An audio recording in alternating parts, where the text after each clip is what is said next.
Jadi karena seakan-akan belum melakukan. Indonesia itu dulu kedatangan Islam itu tidak pernah dipertentangkan antara Islam dan negara, sehingga diskusi itu sudah salah karena para wali itu tidak pernah mempertentangkan Islam dan keindonesiaan atau kebinekaan. Satu, bahwa para wali itu misinya dakwah, di mana-mana dakwah itu pasti ketemu yang berbeda, mulai beda agama, beda pilihan madhab, beda tradisi, beda kultur. Jadi itu tidak perlu dipertentangkan, tapi malah itu jadi lahan dakwah. Sehingga kita ini kalau diminta diskusi hubungan negara dan agama malah bingung, memangnya kenapa? Itu seperti dulu zaman P4, saya punya kawan di Jogja, teman saya nulis tafsir Profesor Zaini, itu pernah zaman Pak Erto disuruh sosialisasi P4 di Papua. Apa hubungan Pancasila dan UUD 45? Itu orang Papua jawab, hubungannya baik-baik saja Pak. Jadi yang unik itu ketika disuruh baca Pancasila, 1 Pancasila, 2 ketuhanan yang Maha Esa. Nah, akhirnya 6 kan? Kenapa Pancasila jadi 6? Yang unik itu ketika ditanya, ini saya melihat langsung di TV 7 itu, Indonesiaku itu, ada anak-anak kecil ditanya, bendera ini milik siapa? Bendera merah putih itu. Jawabannya apa? Milik sekolahan Pak aja. Karena memang milik sekolah. Itu yang tanya itu kaget. Milik sekolahan Pak. Nah, tentang tema ini mohon dibaca ini langsung start ya, langsung serius, karena tadi sudah kayak jurkam tadi, ini yang langsung khas ilmuwan. Ini sebagai penghormatan saya pada Yunisma, ini khas keilmuan. Imam Zuhri adalah gurunya Imam Malik. Ya, saya ulang lagi ya, Imam Zuhri adalah gurunya Imam Malik. Halaman 29. Ini langsung start saya baca halaman 29. Dan ini terutama yang para punggawa-punggawa ini. Saya baca ya. Ini teks tidak ada yang saya rubah, memang persis seperti ini. Bismillahirrahmanirrahim. Yaqulu Zuhri, ini gurunya Imam Malik. Fama futiha fil islami fathun qablahu kana a'zama minhu. Innama kanal qitalu haitsul taqon nasu. Falam makanatil hudnatu wa wadu'atil harbu wa amana nasu ba'duhum ba'da wal taqaw fatafawadu fil hadits wal munaza'ah. Falam yaklim ahadun bil islami yaqilu syai'an illa dakhula fihi. Walaqad dakhalataini kasanaten mithlu man kana fil islam qabla dzalika wa aktsar. Terus ini ngomongnya harus santai, nggak boleh provokatif. Begini, kita tahu dalam perdamaian Hudaybiyah itu poin-poinnya itu semuanya merugikan Islam. Di antaranya adalah jika yang Islam masuk kafir harus dibiarkan, karena berarti masuk ke habitat asli. Karena Nabi sebelum jadi Nabi, komunitas pokok itu kafir, sehingga kalau Islam masuk kafir kembali ke habitat. Tapi kalau Islam masuk kafir, kafir masuk Islam itu harus dikembalikan karena dianggap bid'ah. Maka kalau kamu dituduh bid'ah itu tenang saja dulu, Nabi itu ya dituduh ji'ta bidinin muhdas, kamu datang dengan agama yang baru. Cuma agak diteruskan wa kullu muhdasatin bid'ah wa kullu bid'atin dalalah.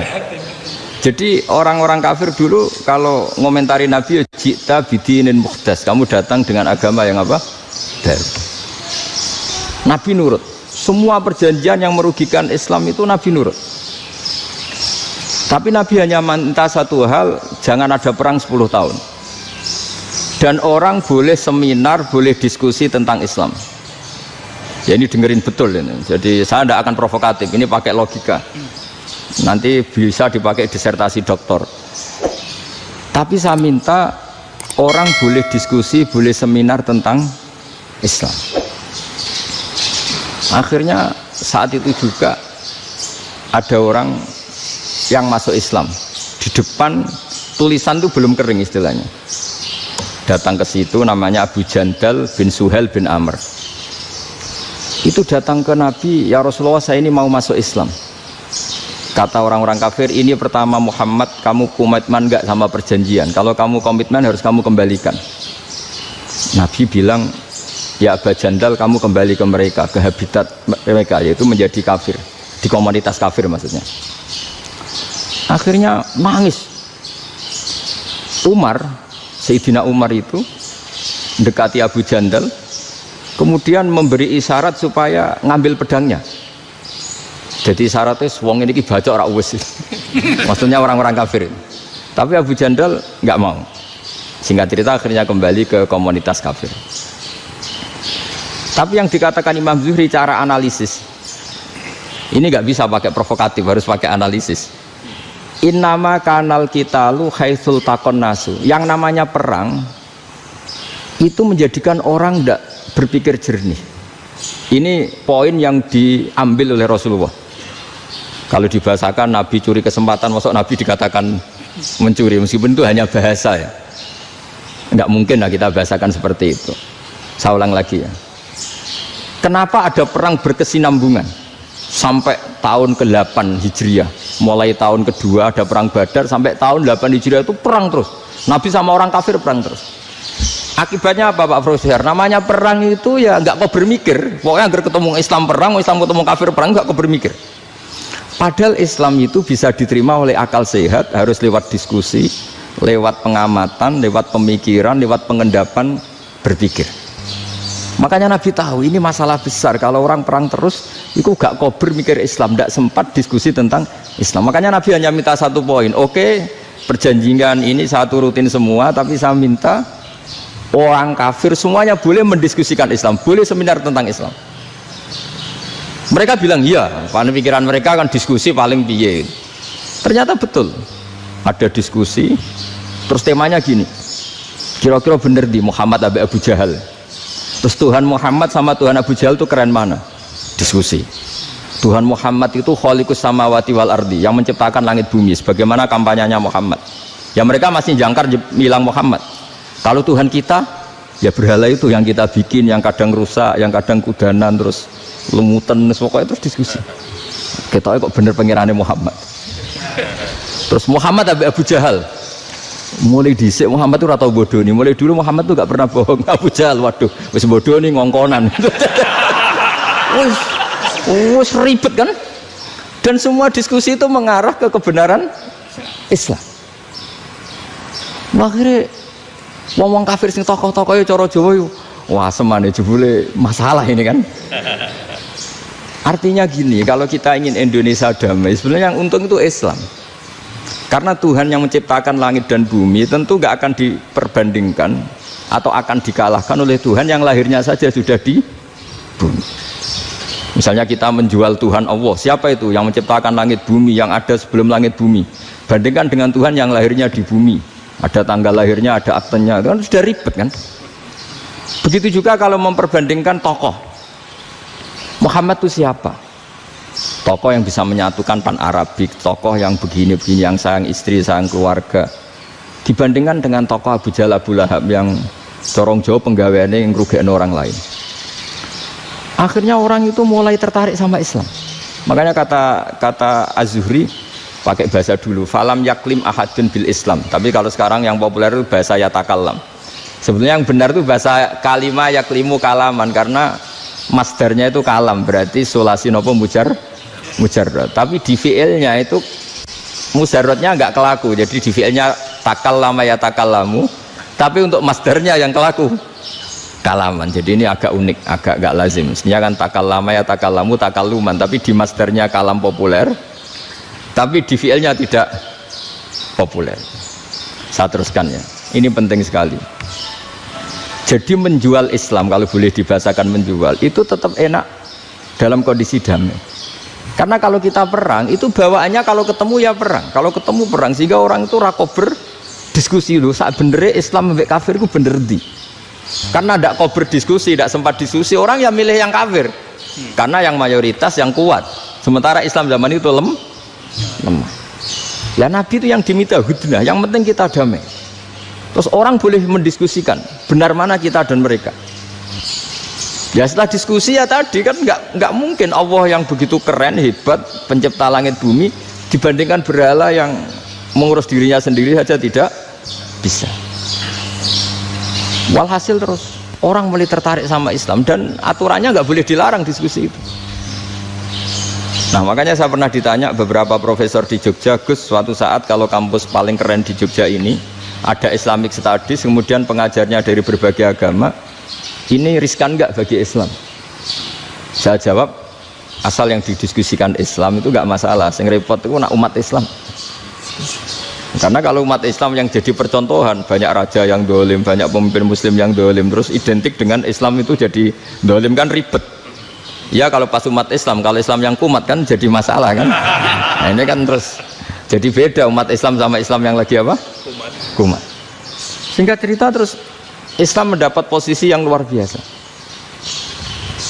Nah makanya di sini diistilahkan falam makanatil hudnah, ketika ada perdamaian wa amanan nasu ba'dum ba'do, orang merasa aman, itu fatafawadu fil hadis wal munazaah, mereka berdebat. Munazaah itu berdebat, keren mana konsep Muhammad dengan konsep Abu Jahal, keren mana konsep Tuhannya Muhammad dengan Tuhan kita, terus diskusi. Dan mereka akhirnya ikrar, wah yang benar ya Muhammad lah, di mana-mana Tuhan tuh ya sebelum langit dan bumi, di mana-mana Tuhan ya punya reputasi menciptakan, masa Tuhan reputasinya diciptakan kayak berhala dan sebagainya. Ibadah juga gitu, ibadah wong kafir itu kalau tawaf itu telanjang, ibadah Muhammad santun pakai pakaian. Terus akhirnya mereka mulai tertarik Islam. Sehingga saya lihat di beberapa tafsir, saya memang tidak akan ngomong yang tidak serius, ngergani Unisba ben sawangane pemikir serius. Di Quran itu sampean lihat di tafsir Tobari itu ada ayat bal naqzifu bil haqqi 'alal batil fayadmaghuhu fa idza huwa zahid. Qadzafa itu kalau di kamus tak lihat itu takallama bila dalilin. Qadzafa itu ya pokoknya sekenanya. Artinya gini, kebenaran Islam atau kebenaran hak itu kamu taruh sekenanya saja itu tetap menang. Apalagi kamu taruh secara teratur, kamu taruh sekenanya saja itu tetap menang.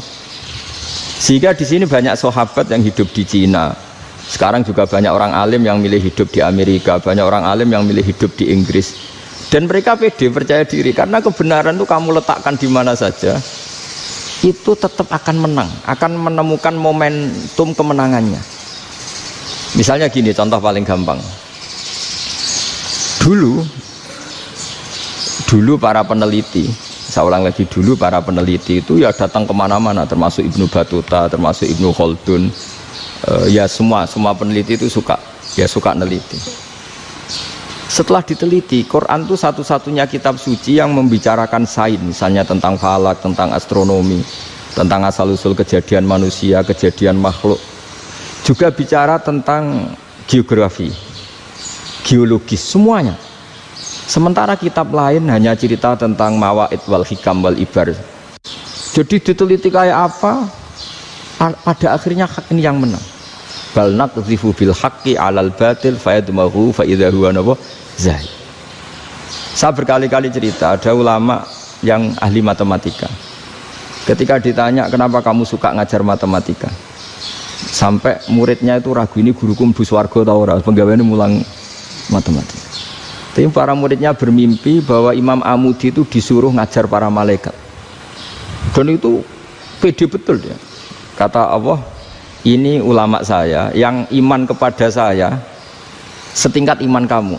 Jari malaikat itu tidak mungkin Gusti, kita menyaksikan langsung engkau, sementara ini di bumi nggak nyaksikan jenengan. Kenapa bisa sepede dan seyakin itu? Akhirnya Imam Amudi disuruh ngajarin matematika. Jadi Anda kalau profesor itu nanti harus sempat ngajari malaikat, itu baru benar-benar profesor. Jadi nanti di akhirat ngajari siapa? Malaikat. Jadi ada seminar yang melibatkan banyak malaikat, narasumbernya itu seorang profesor. Itu ketika kenapa engkau begitu yakin kalau Allah itu Tuhan dan Allah itu Al-Wahidus Shomad. Terus Imam Amudi mulai nulis angka agak beraturan, 2, 3, 4, 5 sampai 1 miliar, 1 triliun, semuanya enggak beraturan. Kata beliau, nisbatus naini wasalasa ila ma la nihayatalaha iku nisbatul far'i ilal asli. Mbok angka sebanyak apapun, 2 dibanding 1 ya far'ul wahid, 3 dibanding 1 ya far'ul wahid. Semua angka yang enggak terhingga pun dibanding 1 semuanya far'ul wahid. Semua angka sebanyak apapun itu cabang dari angka satu. Fakullu hadil awalim far'un minal wahidis somad, yaitu Allah Subhanahu wa ta'ala. Akhirnya malaikat tepuk tangan, iya juga. Jadi begitu juga ada ulama itu ahli gambar. Saya dulu ngaji sama Mbah Mun Al-Husunul Hamidiyah, itu kitabnya itu banyak gambarnya. Dan kali gambar yang ngawur betul, mangga ahli gambar. Saya epol, tersempurna lele. Semua gambar bangunan, gambar sapi, pokoknya gambar. Ternyata dia menemukan Tuhan itu dari gambar. Gambar serapi ini atau seruwet ini sama. Gambar rapi sama ruwet itu sama kalau dalam pandangan tauhid. Dimulai minan nuqtah al-wahidah. Kowe cek gambar sing rapi, sing indah, cek gambarmu elek, dimulai dari satu titik. Dan titik ini nuqtatil wujud, yaitu Allah Subhanahu wa ta'ala. Jadi nak cara ahli tauhid gak penting gambare api, menang lomba atau ora penting. Butuhe hadis surah ini gambar baik yang rapi maupun ndak adalah min nuqtah dari satu titik. Nah, alam raya sebanyak ini mbok gambar mbok ora, cek mulai Mars sampai Jupiter kabeh semua bentuknya yang banyak ini semuanya min nuqtatil wujud, yaitu dari titik wujud. Gini kok Allah Subhanahu wa ta'ala. Di sini hebatnya ulama-ulama, mbok dia pengajar matematika, mbok pengajar gambar, semuanya dipakai perangkat untuk tauhid. Nah, itu kan juga bagian dari Islam damai, Islam yang sangat jadi tidak perlu perang untuk orang dipaksa Islam, nggak perlu provokatif kayak tadi pidatone rektor jenengan tadi. Jadi ciri utama ilmuwan tuh kalau ngomong datar tapi logikanya nggak terbantahkan, itu ciri khas ilmuwan. Kalau ciri khas politikus kalau ngomong itu keras. Provokatif lah kira-kira gitu. Tapi isinya biasa. Nah, saya berharap nanti semua profesor doktor itu datar tapi isinya kualitasnya bagus ya. Mentes. Jadi makanya terus kata ulama, kenapa diistilahkan balnat zifu bil haqqi? Kenapa pakai qadzafa sementara qadzafa maknanya takallama bila dalil? Maksudnya bila dalil di sini itu min ghairi ikhtiyajin ila dalilin. Kebenaran itu memang nggak butuh dalil. Apa kita perlu dalilnya apa? Buktinya apa? Kalau tiga itu cabang dari satu. Wong gendeng yakin yang takut gitu pas orang gendeng. Wong tiga cabang dari satu kok ditanyakan buktinya apa? Itu min awalil bidah. Pertama orang pasti tahu kalau tiga itu far'ul wahid. 1 juta juga far'ul wahid. 1 miliar juga far'ul. Gambar yang sebanyak apapun ya dimulai dari satu titik, cek gambar benar maupun yang tidak. Akhirnya apa? Ulama dulu itu sebegitu rileks nerangkan tauhid. Lalu kenapa asma ini yang ya ini kan khas NU ya, khas pesantren. Sebenarnya saya keberatan pakai istilah khas NU, pakai khas pesantren karena NU itu anaknya pesantren, jangan dibalik pesantren anaknya NU, karena sebelum ada NU itu ada pesantren. Tapi kayaknya Unisma lebih suka pakai bahasa NU dan saya ya agak-agak orderan yang terpaksa disuruh ngomong. Ini agak apa ya, agak kacau sebetulnya ini, agak kacau. Jadi NU itu sama pesantren itu tua pesantren. Jadi NU dilahirkan pesantren, bukan dibalik pesantren dilahirkan NU. Sehingga barokahnya didirikan pesantren ini, kadang nyuwun sewu sekali Mbah Hasyim itu kadang ide besar beliau itu ora dituruti wong NU. Jadi Mbah Hasyim cara kula kok dadi Mbah Hasyim ya mangkel. Mbah Hasyim itu ngarangno kentong. Nggih ngaramno beduk, tapi wong NU nganggo kentong. Beduk. Dan uniknya Mbah Hasyim enggak tersinggung. Karena ciri khas pesantren itu membolehkan perbedaan apa? Pendapat. Itu masyhur khilafnya Mbah Hasyim sama Mbah Fakih Mas Gumambang itu sampai dikitabkan, saling ngeritik, saling macam-macam lah. Jadi cara berpikir Mbah Hasyim ketika Nabi rembukan, ini gimana ya cara menentukan waktu sholat ya pakai kentong ya Rasulullah, zakalin nasoro itu untuk orang Nasrani, ya pakai buk itu trompet, zakalil Yahud itu untuk orang Yahudi. Terus, ada yang lagi pakai api ya Rasulullah, zakalil Majusi itu orang Majusi. Setelah itu ada orang datang lari-lari cerita mimpi azan tadi, ya itu terus dipakai sarana pemanggilan sholat ya azan itu. Sehingga Mbah Hasyim menolak kentong karena mantas sababi qaumin fahuwa minhum. Beliau keras sekali sampai bilang haram.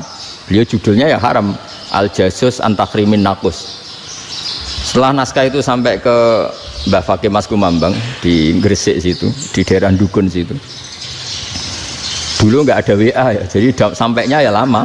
Makanya saya sampai sekarang nggak punya WA, karena ya saya ulama kan, kalau WA-an terus ya jadi ulama. Nggak jadi ulama, main WA-an terus itu.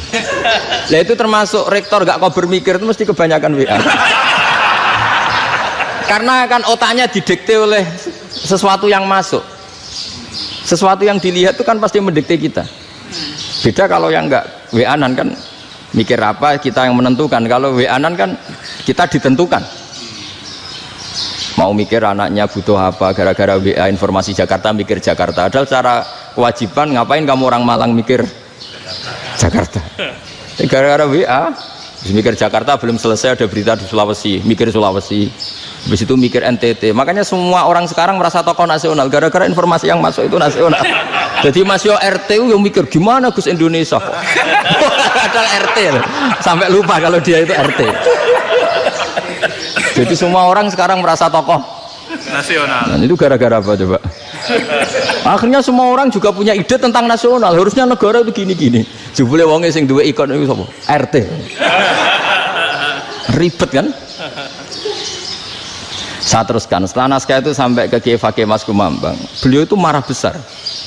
Ini harus dilawan, dan saya bukan karena benci Mbah Hasyim. Beliau teman saya ketika ngaji Kiai Mahfud di Mekah. Jadi Mbah Fakih dan Kiai Hasyim itu teman ketika ngaji di Mekah. Secara ngelawan tuh lucu, gak ilmiah, tapi gak ilmiah wong alim tetap ilmiah. Di mana-mana serupa itu tidak sama. Ya kalau mungkin zaman Nabi di Madinah itu, zaman itu kentong itu identik dengan milik Nasrani. Di Indonesia beda. Pos kampling ya kentong, kebakaran ya kentong, wae sarapan orang di LP ya pakai kentong. Jadi tidak ada jaminan kalau kentongan itu identik dengan Nasrani. Lalu haramnya di mana? Yang di mana-mana tasabuh itu identik. Ini tidak identik. Mulai masalah kan? Mulai masalah. Jadi beliau gaya judul Hazruus.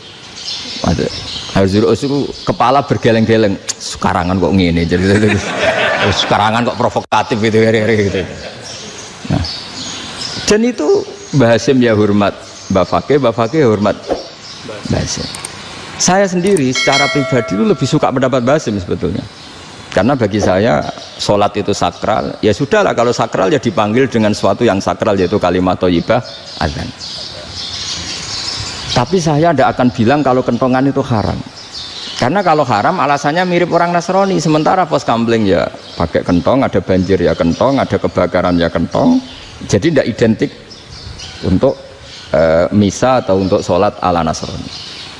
Tapi itu dulu ya rileks saja, dua beliau itu ya saling menghormati padahal saling kritik. Dan dulu ulama yang beda madhab itu ya saling menghormati. Imam Syafi'i itu kalau sholat di kawasan Masjid Abi Hanifah ya tidak kunut. Ketika ditanya kenapa kamu tidak kunut sementara engkau berpendapat kunut itu sunat, ikroman di hadal madhab, saya sangat menghormati madhab. Imam Ahmad bin Hanbal itu berpendapat kalau orang pakai bekam, pakai iftisot atau hijamah itu batal sholatnya. Sementara Imam Syafi'i mengatakan tidak batal apa sholatnya atau wudunya tidak batal. Tapi Imam Ahmad itu ditanya, apa kamu makmum Syafi'i? Bagaimana mungkin saya tidak makmum sama wali kutub seperti Imam Syafi'i? Padahal menurut keyakinan Imam Ahmad ini sholatnya batal. Ini habis ikhtiqam udah wudu. Tapi tetap saja beliau karena perbedaan pendapat di furu' itu lazim. Ya orang boleh berdebat lah. Ketika Unisma datangkan saya, itu saking senengnya kiai, apa saking sombongnya sampai ngatur kiai, kan nggak pernah bisa diperdebatkan. Itu kan orang boleh debat kan? Itu saking angkuhnya apa saking senengnya kan nggak jelas kan? Kan dan orang boleh setuju pendapat saya, yaitu ngatur kiai itu haram. Setuju juga Pak Rektor, ekspresi mahabbah itu ya macam-macam. Dulu sahabat ya gitu, sahabat itu ada yang nggak kenal wajahnya Nabi sama sekali sampai akhir hayatnya. Ketika ditanya, lo kamu itu sahabat kok nggak tahu wajahnya Nabi? Saya tidak pernah berani memandang Nabi karena ijlalan Nabi, terlalu menghormati saya sehingga tidak berani memandang wajahnya. Ada sahabat yang penggawaannya dulu wajah Nabi sampai bisa nyifati Alfiu Faminunil Hajib, sampai bisa nyifati detail karena Delok wajah Nabi itu ibadah. Ada seorang wali ditanya, kalau kamu di surga ingin nggak melihat Allah? Enggak. Loh, tapi semua orang ingin melihat Allah. Unazzihu dzalikal jamal an-nadhari misli. Ben gak elek-elek Allah tak delok terima aku. Wong ra jelas. Berarti kok delok pangeran. Banyak. Jadi justru tapi karena saking takzimnya. Enggak lah, mosok sak aku kok. Makanya saya berkali-kali cerita. Menurut kesepakatan ulama, soft awal itu paling baik. Tapi banyak juga wali yang kalau sholat itu di belakang. Koyok paling bener yang gue ngarep gitu. Lu bayangkan misalnya kamu semangat di soft awal di masjid haram, jebule sholatnya salah. Itu dari malaikat gayane gue ngarep, jebule raro. Ini di sini wong, jebule bodoh gitu. Gayane gue ngarep, jebule. Coba orang kalau sowan Mbah Mun, yang berani di depan itu kan ya ketuanya atau jubirnya kan, yang merasa tidak pati pinter-pinter kan mesti di pojokan. Artinya sudut pandang seperti itu ya sah saja, apa? Sah saja. Makanya banyak sahabat yang jarang sowan Nabi, alasannya takut ganggu Nabi. Banyak yang sering sowan Nabi, alasannya seneng Nabi.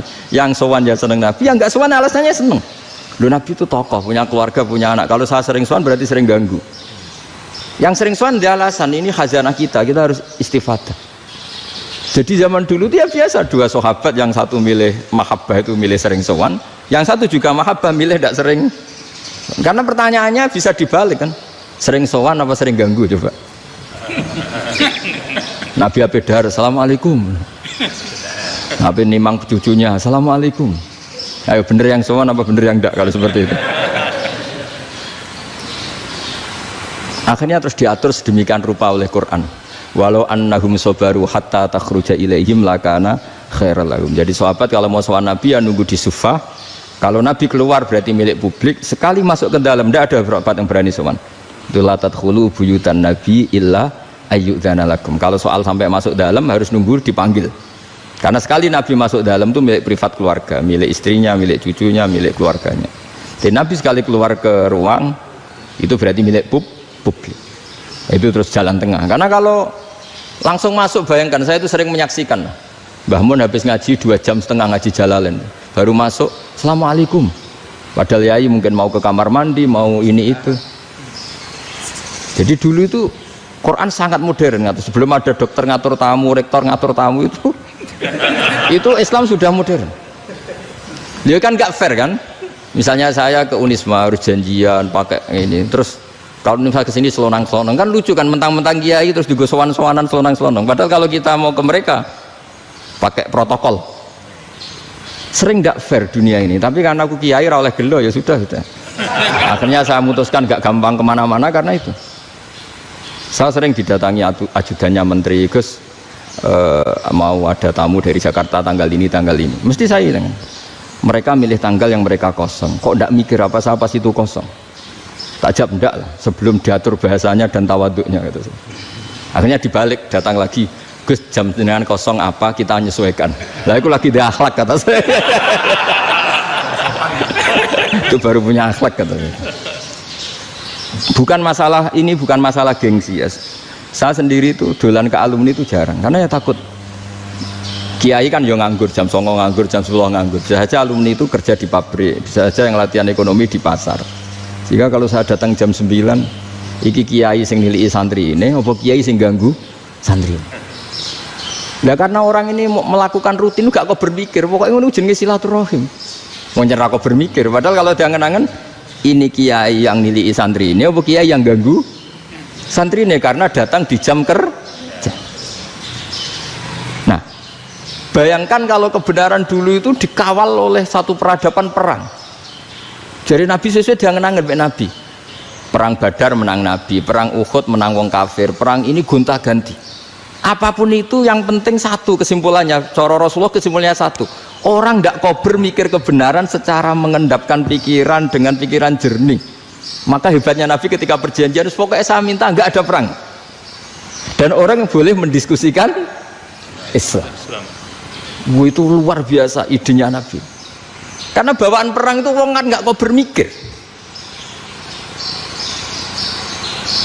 Ibarat seorang misalnya senang satu perempuan, ketemu rivalnya langsung perang kan nggak mikir. Tapi kalau kau bermikir, diangen-angen cawe wedok iku ora seneng aku. Untungnya apa untuk wong ayu ora seneng, malah mau loro hati. Terus sudahlah, buruan dialihkan kemana kan gitu. Itu nak mau amen WA-an tukaran lewat SMS atau tarung langsung ora kok bermikir. Tapi kalau kau bermikir, akhirnya berpikir nih. Perempuan tadi sebenarnya yang disenangi siapa? Oke, ternyata senang Pak Erick. Sudah kita ngalah. Karena tidak ada nikmatnya kan menikahi perempuan yang sama sekali tidak mencintai kita. Tapi kalau nak kau berpikir pokoknya diprovokasi, wah gue kalah mbak A, gue kalah mbak B. Pikirannya kan, ojo sampai kalah, ojo sampai kalah. Bareng wis menang ternyata ada lah. Nah bayangkan Islam itu seperti itu dulu, dipertarungkan. Doang Islam itu dinu aklin, agama yang diterima dengan akal sehat. Tapi sekarang ukurannya perang. Yang menang berarti benar, yang menang benar. Kan terus jadi repot. Itu Nabi tidak ingin, makanya Nabi ingin sudah lah, nggak ada perang. Nah, makanya kata Imam Zuhri, fathul Islam terbaik adalah orang boleh diskusi tentang Islam dan tidak ada perang. Lagi-lagi penting, tidak perang itu penting, silmun itu penting, perdamaian itu. Setelah tidak ada perang, akhirnya fatafawadu fil hadis wal munaza'ah, orang boleh diskusi apa saja, termasuk boleh adu polemik. Konsep satu Tuhan dan Tuhan banyak diperdebatkan. Akhirnya Nabi secara rileks bisa menjelaskan, Muhammad, urusan kita banyak. Kalau Tuhannya satu tidak cukup, Tuhan harus banyak untuk menyelesaikan berbagai urusan. Ada Tuhan bagi rektorat, bagi macam-macam kan. Ada Tuhan untuk ngurusi utang, ngurusi BPKB, macam-macam. Terus kata Rasulullah, enak saja Nabi jawabnya. Ya kalau kamu punya majikan banyak, perintahnya beda-beda, kamu mangkel enggak, bingung enggak? Ya susah mat, kalau majikannya banyak, perintahnya beda-beda, kita jadi repot. Seneng mana? Seneng majikan satu.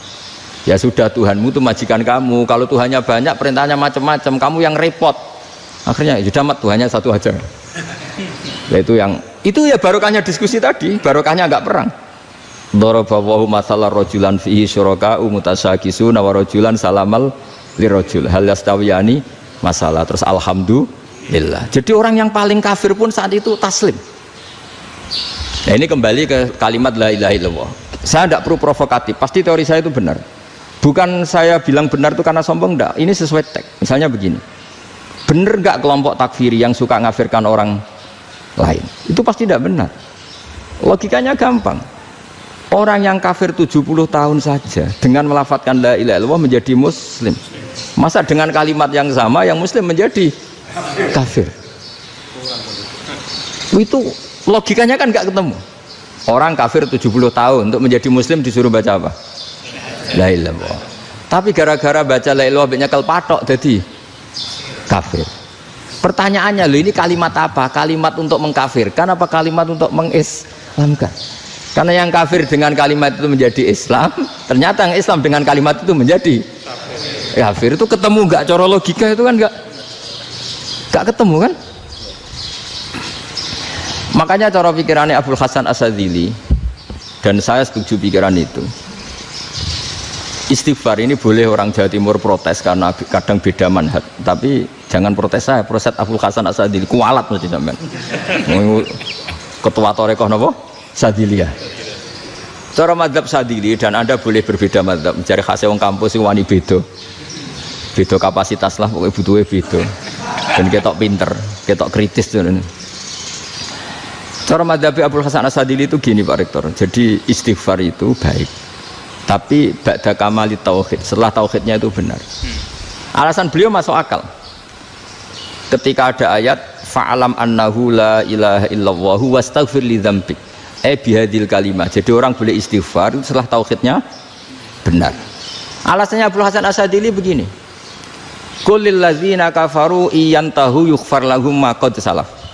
Katakan kepada mereka yang kafir, sekali mereka tidak kafir, maka otomatis dosanya masa lalu diampuni. Pertanyaannya, yang bisa menghentikan kekafiran itu kalimat apa? La ilaha illallah. Dengan hanya melafadzkan la ilaha illallah Muhammadur Rasulullah, langsung yufar lahum ma qad salaf, langsung dosanya diampuni. Berarti yang menjadi pengampun dosa lah, penyebab pengampunan itu apa? La ilaha illallah. Itu bahkan orang kafir belum istighfar. Di ayat itu kan Allah gak mensyaratkan setelah la ilaha illallah istighfar baru diampuni, enggak. Asal la ilaha illallah langsung yufar lahum ma qad salaf. Saya ulang lagi ya, jelas ya. Jadi kulil ladzina kafaru iyantahu yufar lahum ma qad. Nah sekarang iyantahu, mereka berhenti dari kafirnya. Syaratnya pakai apa?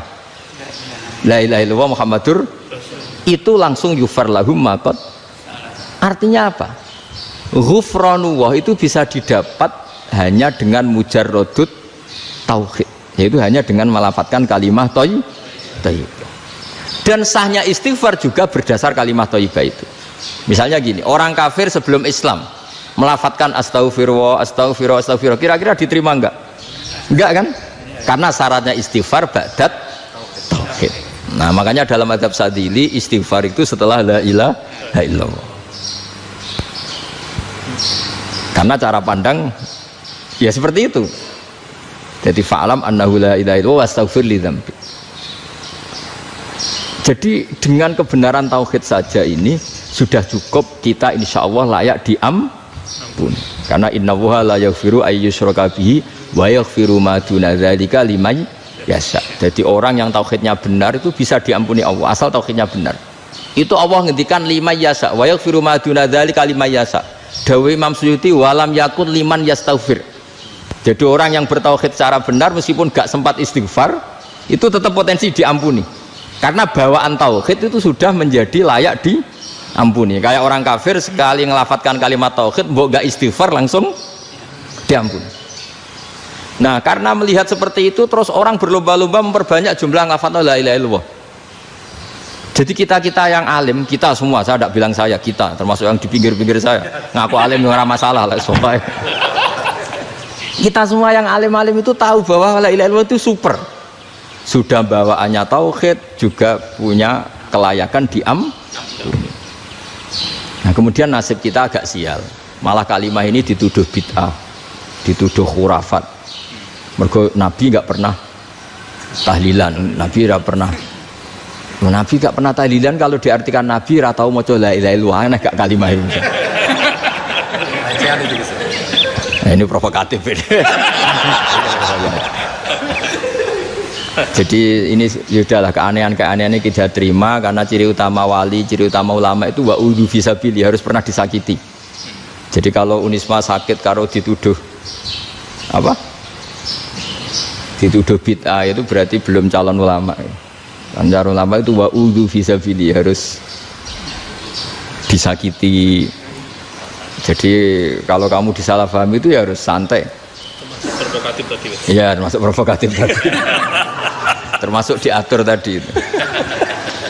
Jadi kalau cara berpikir kan, karena mereka itu memang kalau kita turutin itu memenya itu terlalu, kadang menghujat kita itu enak ya jadi GNU, ada orang mati datang, kiainya dapat makan, dapat rokok, terus pulang gitu. Jadi apa, terus kita kayak tersangka terus. Kita kan kayak tersangka terus, tertuduh terus itu. Terus yang orang NU ya memenya juga nggak kalah ekstrimnya. Boleh ya ajaran orang nggak boleh ngasih-ngasih kiai gitu. Berarti boleh dong ajaran kikir. Jadi memang kadang apa ya, cangkem elek lah bahasa kasarnya itu. Itu memang kadang lebih mengenakan. Kalau kita datang ke acara mayat kan dapat makan, dapat minum. Kalau yang sohibul bed rokok ya dapat rokok. Kalau kiainya dapat wajib, kadang 20.000, kadang 50.000. Terus memenya itu kok setega itu ya, ada orang meninggal kok malah kita makan-makan. Seakan-akan kan kultur ini biadab kan gitu. Tapi yang orang NU kebalikan bales. Oh ternyata nggak boleh ya mayat disodakoi. Ternyata nggak boleh ya orang dermawan. Berarti Islam membolehkan medit ya gitu. Ya modus ini kan. Tak angen-angen itu luwih mandi timbang takbir ya kan. Karena ini kan memicu emosi kan. Memicu apa? Emosi. Nah tapi saya kalau disuruh bela mana itu tidak ada yang saya bela. Ya seorang sudah lah, kalau mau nganggur saja sudah itu bisa.